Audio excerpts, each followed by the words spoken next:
My name is Greg Schlegel. I'll be your facilitator for the next 40 minutes. We're going to talk about supply chain risk and resiliency. What will it take to essentially gain traction in this space around the world? We have an august group of panelists. They'll introduce themselves in a moment. Again, I want to thank you for attending, and the approach we're going to take is we're going to share some slides after the intros. We'll have the panelists make any kind of comments and perspectives that they have on some of the contextual slides, and throughout the 40 minutes, if you have a question, just raise your hand. Hopefully they'll have a mic for you, and we'll certainly attempt to answer any question that you might have. And again, most of us are here for the entire conference, so if we can't give you a good, crisp discussion and we need to talk more about it, I think all of us are going to be here for a couple more days that we can hopefully add some insight to your question. Okay? All right, so with that, again, my name is Greg Schlegel. I'll tee this up. We have, again, an august group, and I'll just go from left to right, and we'll spend a minute or two introducing ourselves. Go ahead, Maritha. Hi, good afternoon, everybody. I'm Marita Winter. I'm with For Excellent Solutions. I bring the local content to this discussion. My background's industrial engineering. I've done supply chain work covering a host of angles, starting with business system design and implementation, moving on to logistics. I got my hands dirty in some planning and advanced planning implementation of systems, then some supply chain design, long-term infrastructure planning. That was quite interesting. And most recently, started working with the 4X team on operational excellence as well as operational risk management. So that's a perspective that I would like to bring this afternoon to this conversation. Looking forward to it very much. I think we've got a nice and diverse group here up front. So Good. Looking forward to it. Thanks. Thank you. All right, next in the middle, Doug. Good afternoon, everyone. So Douglas Kent, I'm the Executive Vice President of ASCM, the Association of Supply Chain Management, which you may know also as SAPICS. So I run our overarching strategy for the organization, innovation, business intelligence, solution architecture, and also all of our global partnerships, of which SAPICS is one of them, but we have 118 others that I'm responsible for. So I help to drive the long-term strategy for the organization, trying to take your voice of customer inputs, including things like risk, subjects, et cetera, and turn them into educational training products so that we can make a difference in the world through supply chain. Very good. Our next panelist, Tapiwa. Good. So my name is Tapiwa Mkwashi. I'm a director for the global technical team with Village Reach. I bring a very unique perspective. Village Reach is a global health organization. We support governments to deliver medicine supplies to help people learn how to reach areas. This is a very, I would call it extreme logistics. How do we get supplies and medicines, integrating the private sector and all the other stakeholders that could potentially support the government in this. So excited to be here and to be able to share what we see is supply chain risk and resilience issues in the global health space. Terrific. So I think we have a good cadre of different perspectives relative to supply chain risk and resiliency. I'll give you a quick thumbnail sketch of Greg if you weren't in our previous session. I am the founder of an organization called the Supply Chain Risk Management Consortium. We've been in business for about 12 years. We have 30 companies, about 1,500 supply chain risk professionals around the globe. We operate in 23 countries, and these companies bring tools, techniques, and methodologies, including our body of knowledge from our best-selling book. They bring these to us and help us identify, assess, mitigate, and manage supply chain risks. That's all we do. It's our space. We are passionate about it. And again, we've been doing it for about 12 12 years. So with that, I will go through a couple of contextual slides. We'll ask the panelists about some of their perspectives on some of the content. And again, if you have any questions for any of us as we go through some of the content slides, just feel free to ask them. If it's not on the slide, so be it. We're here to make this lively and interactive over the next 35 minutes. All right? So we'll start with a couple of quick discussions. What's Greg going to show? Again, a definition of supply chain risk and resiliency, just to get you grounded if you weren't here in the last session. Why supply chain risk and resiliency is important. What exemplars actually do. There are companies out there who do everything you're going to hear about today and more. We'll give you some benefits from the supply chain risk and resiliency journey. We'll give you our perspective of what we on the panel feel might occur in the next 3 years in this space. And then again, any Q&A you have during the session, you just let us know and we'll do our best to answer any question you have. Okay? All right. Couple definitions if you weren't in the discussion previous to this. What is a resilient enterprise? A resilient enterprise has the capacity to overcome disruptions and continually transform itself to meet the changing needs and expectations of who? Customers, shareholders, and other stakeholders. We consider this the big why. Why would anyone spend any time on this body of knowledge? That's the why. The what and the how are these. Supply chain risk management, the implementation of strategies to manage everyday and exceptional risks throughout your entire supply chain, continuously identifying and assessing the risks with the objective of what? Reducing your company's vulnerability to these shocks and essentially ensuring your business continuity, all right? And again, one way to think of supply chain risk and resiliency is good supply chain performance improvement plus pure risk management. We think this is good math. This is the new math. 1 + 1 = 3. And I'll pause and ask if any of the panelists have a different perspective or want to just chat about those two definitions, if anyone. So I would like to chat on, the why. Why does supply chain risk and resilience matter? Every other minute a child is born in Africa. Mm-hmm. Every other minute a child is dying from malaria. Every other minute people are dying from preventable conditions. They're dying because medicines have not got to them on time or have not gotten to them at all. So when I look at supply chain resilience in the global health space, all the time we need to make sure that medicines are available and meet people at their point of need. And all those factors that contribute to making medicines unavailable need to be managed. Sure. Those are risks that need to be managed. They may be managed in a different way to how we manage them in the private sector. We've got to accept that building resilience comes at a premium. There's a resilience premium. It costs money. We have traditionally designed supply chains for efficiency, that we must deliver at the lowest possible cost. Do we continue to function on that one objective?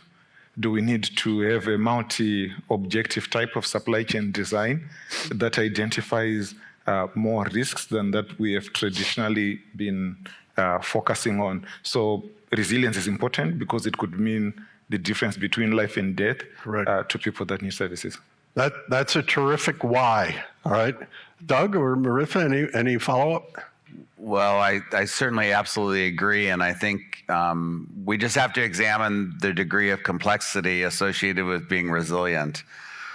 First of all, and one of the reasons this organization, SAPICS, exists, is because we need to educate the individual, right? Those individuals carry those learnings and that education into the organizations they work for, which essentially then will assist in helping society at large and the communities they serve.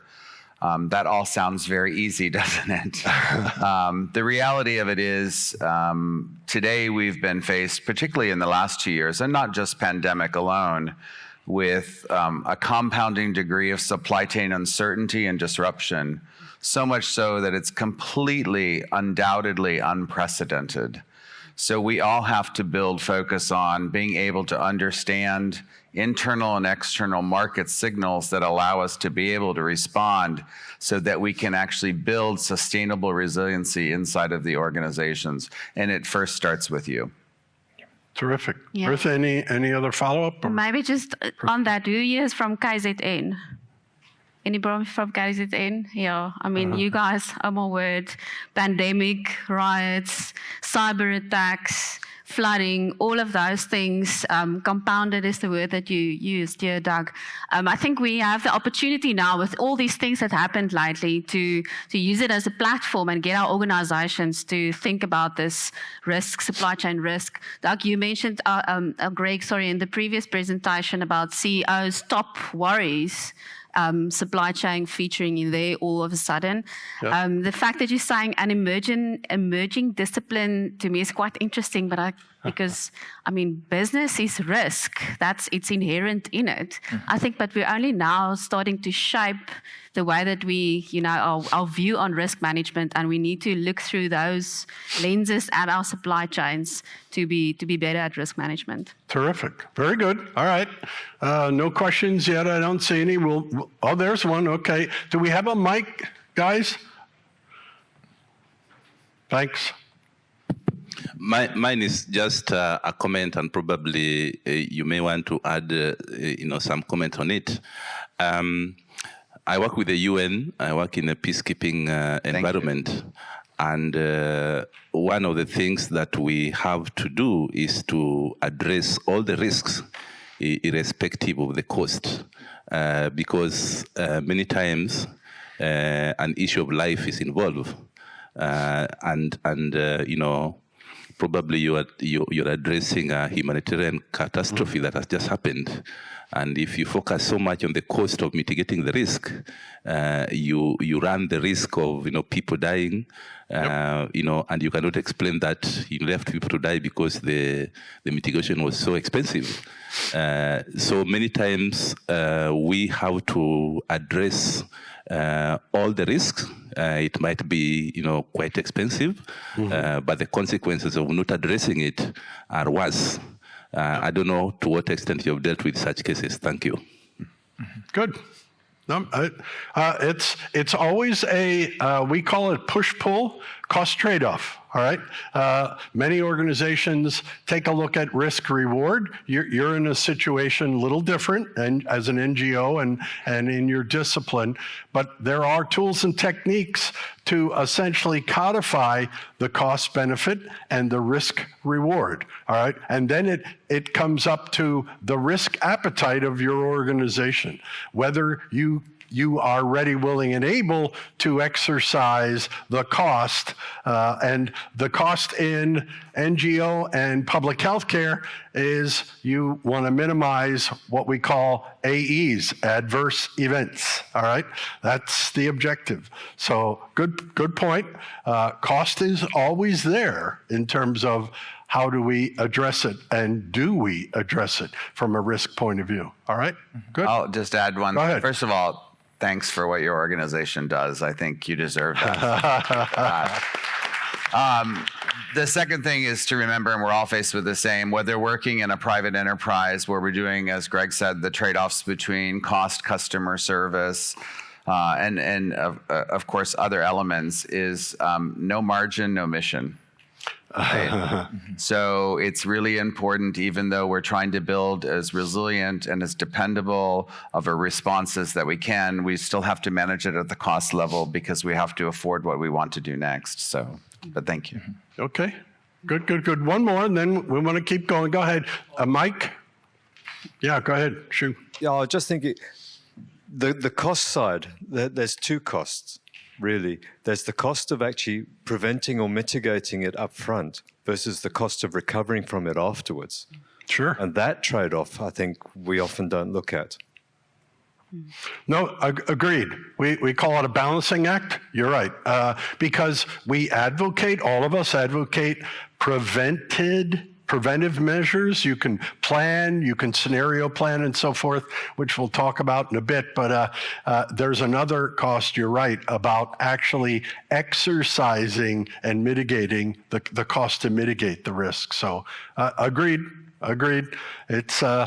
It's not an easy game. It is not. All right. Okay. We good? All right. Let's keep moving forward. Some types of risk. I just throw this up for the team, for the panels, and for you all. We see three types of risk. There are others, but the three major risks that we see in our supply chain are strategic risks. And those are risks that essentially are the most consequential to your organization. Sometimes we call them existential, which means if it occurs in your organization, you may not recover. All right, scary. Those are strategic risks. A lot of times they have very low probability of occurrence, and the negative impact could be existential. The next one are tactical risks.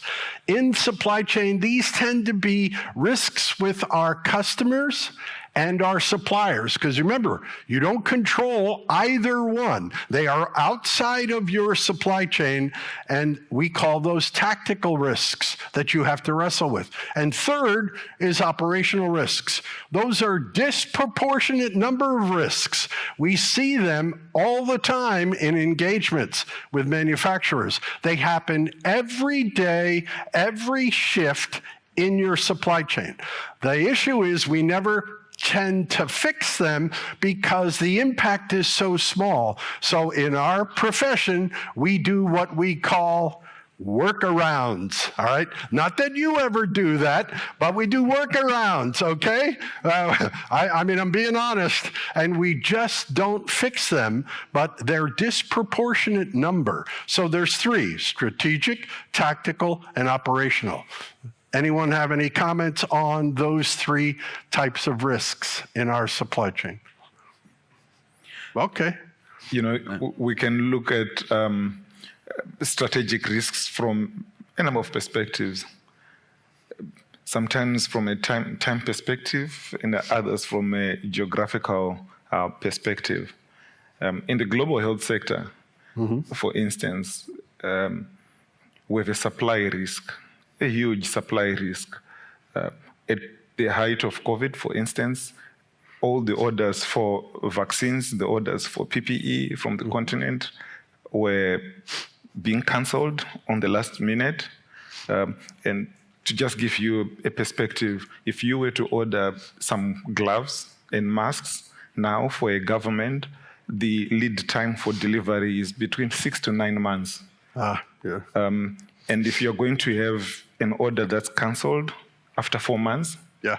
it means you have another 6 months to wait until you reprioritize that order. So, and this is a continental problem. Yes. Yep. It's a risk that the absence of manufacturing facilities in the region affects how our medical supply chains are able to support the service delivery aspect. So when we go to the tactical level, after waiting for 6 months for the gloves to be shipped, there's still the risk that they could potentially fail a quality test at the local level, which means that enormous financing that's been provided is still going to be lost anyway. Yeah.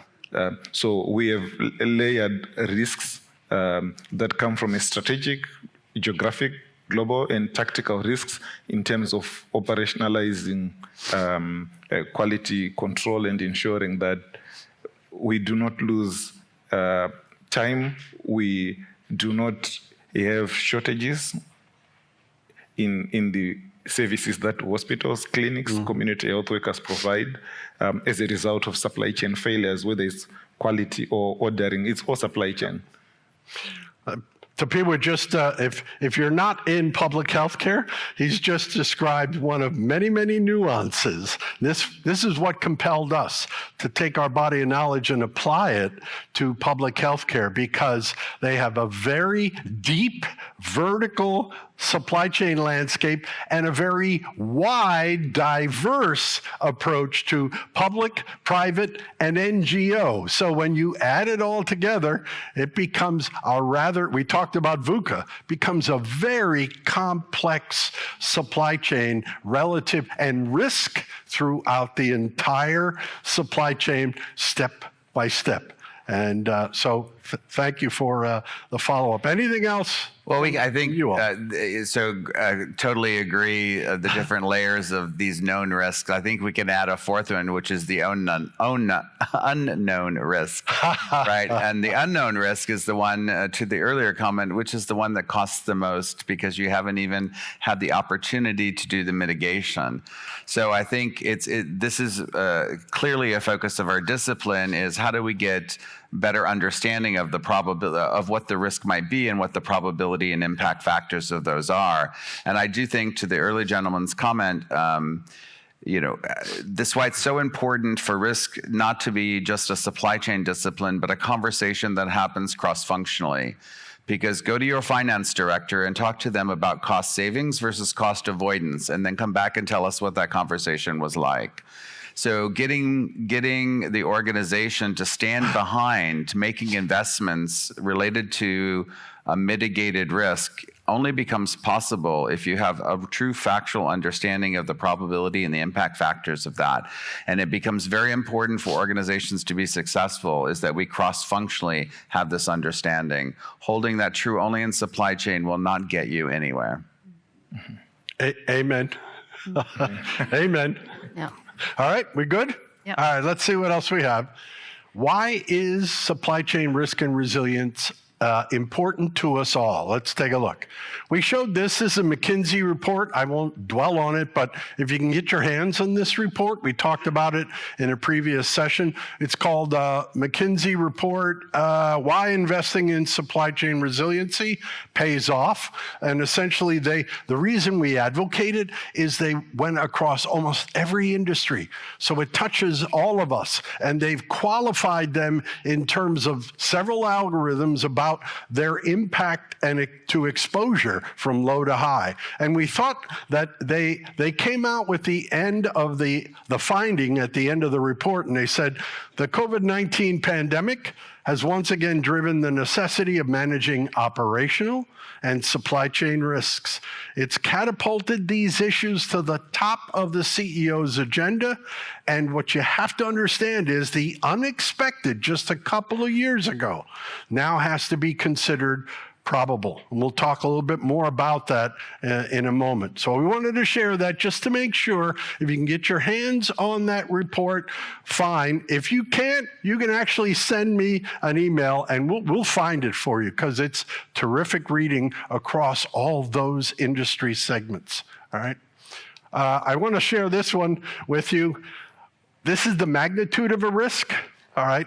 This is a 2015 insurance study, global, pretty compelling. They came up with, on average, no matter who you are, what you make, whether you're NGO, whether you're public health care, you will probably experience every 12 months at least 10 to 11 risk events that happen in your supply chain. And they went further and they quantified each one of those events to the tune of about $350,000 US. You can do the math.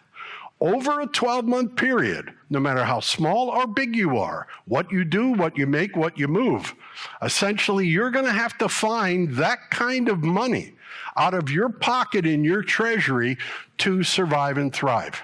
All right, to mitigate those risks. Pretty compelling. Anyone have any comments about that study? It's 11 per month now, I think. Yeah. What it feels like. One big. Perhaps. One big. Perhaps. We don't want to scare you. But I think one thing I would just layer onto it, and there's fairly good studies on this as well, but you can understand that a disruption has a brand disruption as well, which decreases shareholder value. In many instances, particularly if there's some kind of disruption that really, let's just call an uncovery of an unethical practice, maybe not even in your organization, but with a supplier that you work with, for example. These brand disruptions, et cetera, really have a shareholder impact that oftentimes takes multiple years to recover back to the pre-event level. So it's not even the pure cost, but when you look at really shareholder value and the impact that this has, it's devastating. And I encourage you to think, what the brand reputation and image is as well, and how disruptive that is beyond just the pure dollars, which of course are there. Oh, sure. Just the image disruption and shareholder value is a big part of the equation. I'll give you one more. We call them ugly duckling statistics. Think of this. On average, when there's a natural disaster like an earthquake or a regional hurricane, 20% of all the businesses affected do not come back. They go out of business anywhere from 15 to 24 months after the event. Now, and remember, everyone comes from outside to help them to get back, insurance, community, the whole 9 yards. Take that 20% and apply it across the entire globe via the 2 years of the pandemic. That's what's going on still right now in every country. That is not a pretty sight. 20% or more. All right. So I just wanted to add a little more context on what Doug was mentioning about almost the existential approach to not recovering. All right. Martha, did you have any comments or no? Yeah, I was going to add to what Doug was saying. I think risk in supply chain is not just the next stock out or the next flood or the next disruption, as we say. I mean, there's so many other angles. Locally, I mean, we deal with a lot of regulatory issues as well. So you need to go through sort of in matrix style, all your nodes, all your arcs, and cover all your bases and have a good look at this picture and not just, the normal stuff. Yeah, it's a big map to cover. Okay, yeah, we have another question here, and then we'll. Do we have? Does my voice carry for it? Yeah. Well, yeah, go ahead. We've got an example right now in this country, Comair. Uh-huh. You were talking about reputational risk. Yeah. Nobody will refinance them. They've gone bust. It was a major local airline. Yeah. 40% of the airline capacity has gone. Yeah. It's an existential risk. May not recover at all, or it'll take a long period of time for someone else to step up. Yeah. Well, and the impact of an event like that, of course, carries on through the entire community because businesses are impacted by not having airline capacities as well, right? So it's a multiplication factor way upon an individual company's Go ahead. lack of solve. Sorry, one question over there. Just then we'll move on. I just want to. Hello. Yeah. I just wanted to ask, Doug. You mentioned you deal with over 100 bodies such as SAPICS and that. Looking at the last couple of years with COVID and what we've gone through globally, are there learnings coming out that are going to see this mitigated in the future? And is there a light at the end of the tunnel that we're gonna see globally? People are doing things to ensure this doesn't happen again.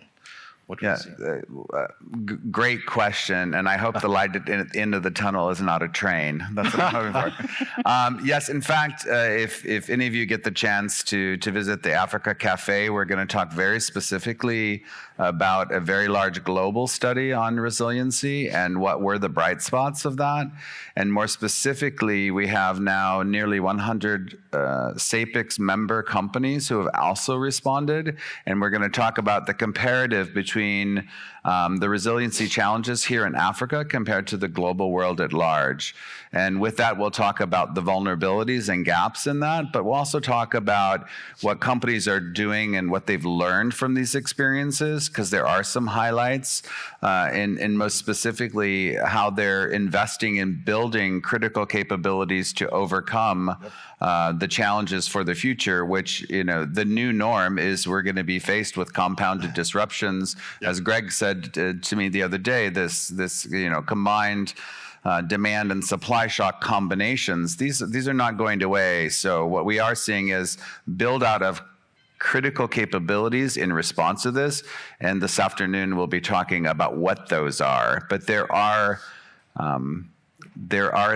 some good things that have come out of the learnings of the you know, tumultuous experiences that we've been through. Yep. Good question. All right. Let's move on. A couple more items. There's a question right What's in that? front. Oh, I'm sorry. Go ahead. Okay, for me, I'm being triggered by a colleague who referenced the COM-A situation. So now I would like to take back to the types of risk. You've mentioned that is tactical, operational, and strategic, meaning that the two, technical and operational, if they are unattended and they are not addressed, they become strategic, and then it's a disaster. You cannot exist anymore. Yep. Because, like, taking reference to COM-A, there were some operational risks that were not being addressed, and then now it's about their existence. Absolutely. It's a good point. We call them chronic risks, the operational risks. We call them chronic risks because they happen all the time. They're so small in impact, we do workarounds. What you're touching on, which is great, when multiple chronic risks gang up on you, like a train wreck, A, B, C, D, E, it's called acute risks, and then you're down. Whether it's a system, whether it's a work center, when chronic risks gang up with each other, it can turn into an acute risk, and then you're down. Then your throughput stops, and then we attack it. All right, I think that's where you're going. So chronic risk is what we talked about. They can turn into acute risks, and that can bring your internal supply chain down. And when you're down, you're not making product, you're not moving product, and revenue stops. All right, I think that's what that's a good point. Absolutely. All right. Okay, we said we'd give you a couple of helpful hints on what exemplars do. What do they do when they're doing this discipline well? We wanted to use this one. It comes from the US, company called the Hackett Group. This was a state of supply chain risk around the globe before COVID. And just to give you a sense of, the dark green is essentially saying this is what we've fully implemented so far in our company. The light green is we're essentially implementing it now. And the blue was essentially we're piloting something like that now. So I drove a line through the blue to give you a sense of percentage perspective, but let's just go through them. What did these companies say they're doing every day? They're segmenting suppliers by risk rating. Whoa, that's terrific, because not all suppliers are the same in terms of risk. They're identifying potential risks in all types. We said that there's 3 types. There's a few more as well, as Doug mentioned. They're setting up risk appetite goals. We talked about that. You need to understand what your risk appetite is. They capture relevant supply chain risk data, all right? They're measuring overall risk exposure levels in their supply base. They're creating mitigation plans. Yes, it's great.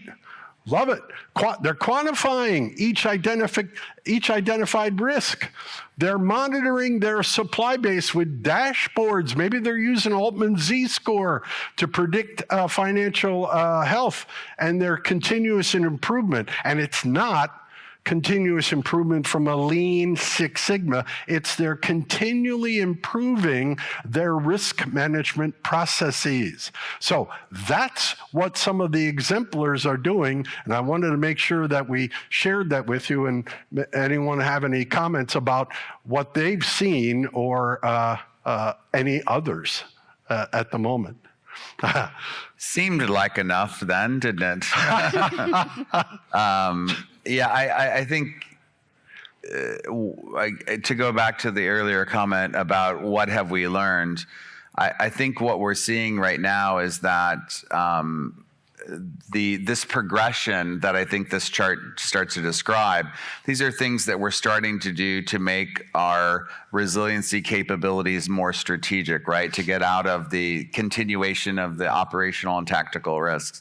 I think what we've seen is the investments that has now been ramped up as a result of what we've been through is a good light. So we've taken perhaps a buildup of maturity on how to build resiliency into the organization, and this pandemic has compressed that agenda. So, and in multitude of ways, right? So, and unfortunately, this has been demonstrated that this isn't enough. But the goodness is, as they say, recognition is the first step to recovery, right? Mm-hmm. So recognizing that it isn't enough is really accelerating the investment to build out, to Greg's earlier comments, to build out more of that strategic competence to be able to do that. And that investment has been compressed, and we're seeing evidence of that, which is a good thing. Yep. It's very encouraging to us. Marissa, did you have a follow-up on? Yeah, I just want to highlight that this is not necessarily the sequence in which you implement these things. I like to start at the bottom with continuous improvement. I mean, we have something already. You're managing your risk. Otherwise, you won't survive if you're not managing risk, even if it's informal. So start with what you have and then build from there step by step with applying those continuous improvement principles. Yep. So I would like to maybe spin this around and say, when we try to manage risk in a public health setting, mm-hmm. A number of things have to happen. The private sector, possibly that's manufacturing things here, is very low. It's not deep enough. They cannot produce the quantities that would be needed in the public sector. Yep. And even if they're producing, they're doing so at a price that's high. They would not be able to compete against Chinese companies. Sure. So in a public sense, building resilience means we've got to place orders with local manufacturers, even if they're expensive.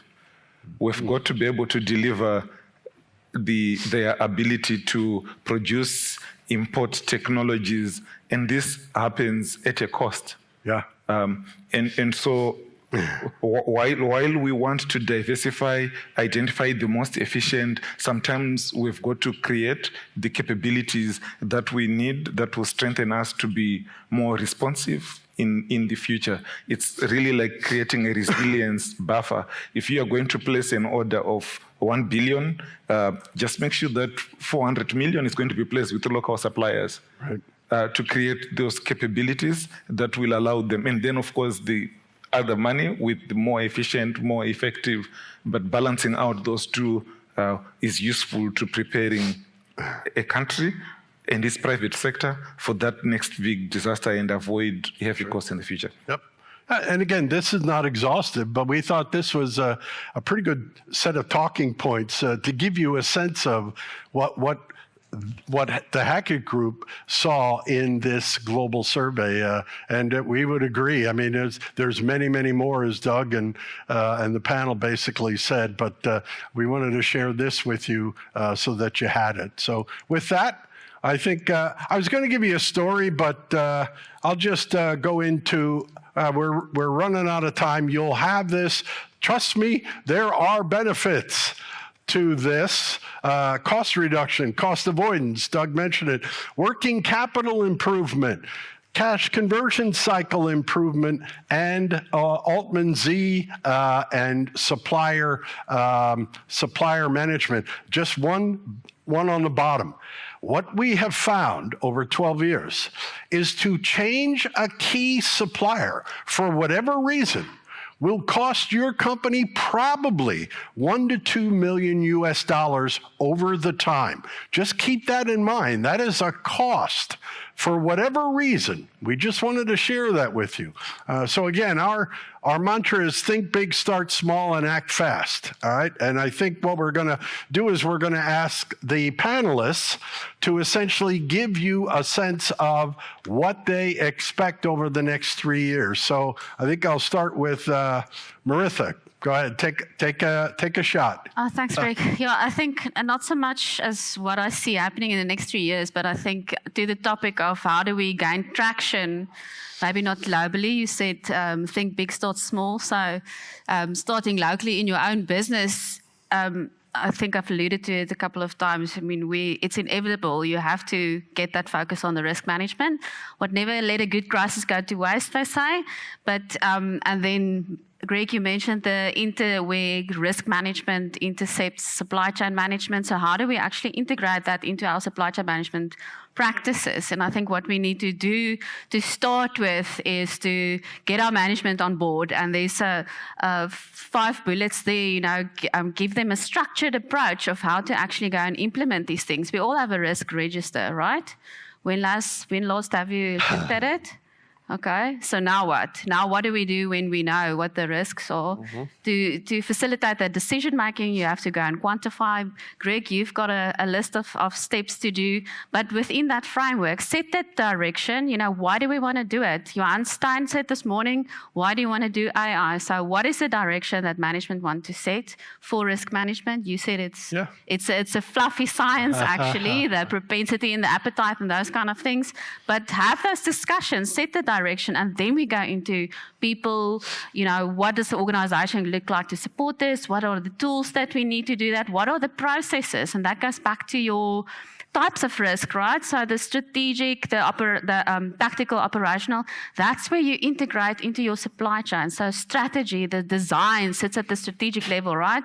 Going down to tactical, maybe that's structuring the contracts with your suppliers, structuring your contracts with your customers with that in mind, and then right down to the bottom level of the operational stuff. What do we have to check every day to make sure that it doesn't creep up on us? And then finally, the results. So what are we chasing? Why are we doing this? How do we measure if we're actually good at it? And that's where the visibility comes in to say, are we managing the risks effectively? Good. That's all right. my 2 cents. I'll tee up Doug. Go ahead. Take a shot at your perspective. Well, I alluded to it earlier in that I think, again, part of the learnings here is that we're going to gain increased capability organizationally to be able to run scenarios that help us better prepare. And that means that organizationally, we also build the competency of really building business continuity plans with associated playbooks. Playbooks, of course, are, when you run scenarios, if this happens, this is what we do. If we're trying to figure out our play at the time of a supply chain disruption or risk event occurring, we're probably already losing. Yep. And then I think the other part of it is, let's not be naive. Economies have suffered as a result of supply chain disruption over the last 2 years. If you just look at the pure, in the US, for example, the pure GDP impact of not having integrated circuits on the ability to sell automobiles has affected GDP at that level. So I think this is, of course, prompting additional governmental involvement and regulation. Great. I'll revert to Tapiwa. Do you have any threads about the next 3 years in your discipline? Or? In the next 3 years, I think there's got to be a shift in how we think about addressing supply chain risks. A colleague mentioned about the many small risks that can be addressed on a day-to-day basis. If you follow those, address those on a daily basis, it's rather opportunistic. If we're thinking strategically, we've got to think, what do we want our organization to be like in 3 years in terms of being resilient? And once we define that, we start to think back about what investments do we need to make now to be there in the next 3 years. It's a very different picture to chasing after every other small risk and trying to address it on the move. So there's going to be this shift from being opportunistic to being strategic. In the public sector, I would like to say over the next 3 years, we're also going to see the government learning to work more closely with the private sector. One thing that we've heard over and over again is that the government did not have a capacity to respond to the emergency. They did. They just didn't realize the breadth and depth of resources they had access to. Yeah. They were thinking about their own resources, their own warehouses, their own people, but the government has access to private sector resources, it has access to NGO resources, so governments will shift to being able to exploit all the resources at their disposal in a more strategic way. Good. Okay. Great. I think that's, thanks for hanging in there with us. I'm not sure if there's anyone behind us, but I want to thank the panel. Thank you very much, folks. Good, lively discussion, I hope. And again, we're all here for a good number of days. And if you want to stop us in the hallway and talk about a question or get some clarity, we'll be here through Wednesday. And thank you very much for attending and enjoy the rest of the conference. Thank you.